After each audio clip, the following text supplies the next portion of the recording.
नमस्कार, DNP India में आपका स्वागत। मैं हूं आपके साथ राहुल चौधरी। उत्तर प्रदेश में लोकसभा चुनाव को लेकर राजनीति गरमाई हुई है। विपक्षी गठबंधन इंडिया को एक पाले में लाने के लिए अखिलेश यादव और राहुल गांधी की कोशिशें जारी हैं। विपक्ष का वोट कई टुकड़ों में ना बटे, इसके लिए छोटे दलों को जोड़ने की कोशिश भी की जा रही है। कांग्रेस और समाजवादी पार्टी के बीच 80 लोकसभा सीटों पर समझौता हुआ। इसमें 17 सीट कांग्रेस और 63 सीट समाजवादी पार्टी को मिली है। पिछले दिनों विपक्षी गठबंधन में एआईएमआईएम को भी शामिल किए जाने की चर्चा रही। हालांकि अब एआईएमआईएम की ओर से बड़ा बयान सामने आया है। पार्टी ने लोकसभा चुनाव के लिए 5 सीटें मांगी हैं। एआईएमआईएम ने नगीना, आजमगढ़, मुरादाबाद, संभल और आंवला लोकसभा सीटों पर गठबंधन के तहत दावेदारी कर दी है।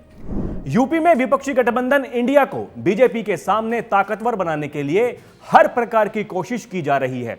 अखिलेश यादव तमाम ऐसे चेहरों को साथ लाने की कोशिशों में हैं जो अपने दम पर वोट काटने की ताकत रखते हैं। यूपी चुनाव 2022 के दौरान एआईएमआईएम ने अखिलेश यादव के एमवाई यानी मुस्लिम और यादव समीकरण को गहरी चोट दी थी।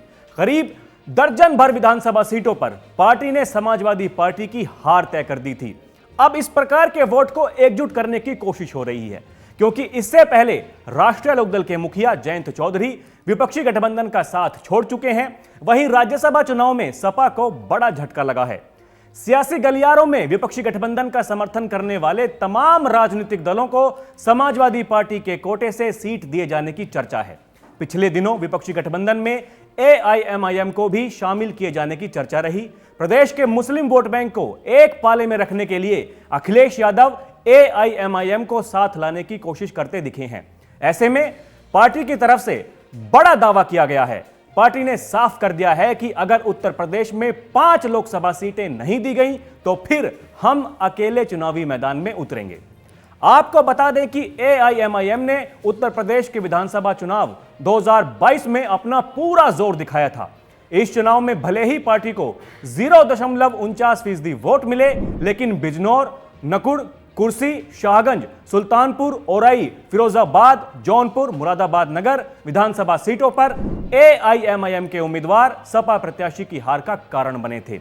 एआईएमआईएम सपा के मुस्लिम वोट बैंक में धीरे धीरे सेंधमारी करने में कामयाब होती दिख रही है।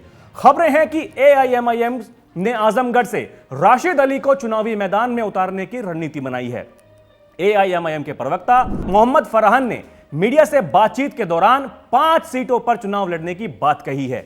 उन्होंने गठबंधन के तहत सीटों पर अपनी दावेदारी पेश कर दी। मोहम्मद फरहान ने कहा कि अगर समाजवादी पार्टी की ओर से 5 सीटें नहीं दी गई तो हम 25 सीटों पर अपने उम्मीदवार उतारेंगे।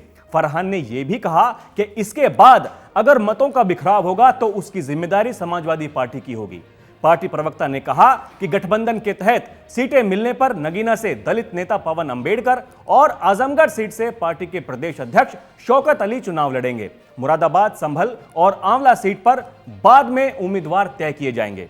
तो एक तरफ कांग्रेस और समाजवादी पार्टी के बीच गठबंधन के बाद लग रहा था कि यूपी में गठबंधन की गाड़ी पटरी पर आ गई है, लेकिन एआईएमआईएम ने सीटों की डिमांड करके यहां सपा मुखिया अखिलेश यादव की मुश्किलें बढ़ा दी हैं। आगे क्या होगा उसका रहेगा इंतजार। अभी के लिए इतना ही। खबरों का सिलसिला लगातार जारी है। आप देखते रहें डीएनपी इंडिया।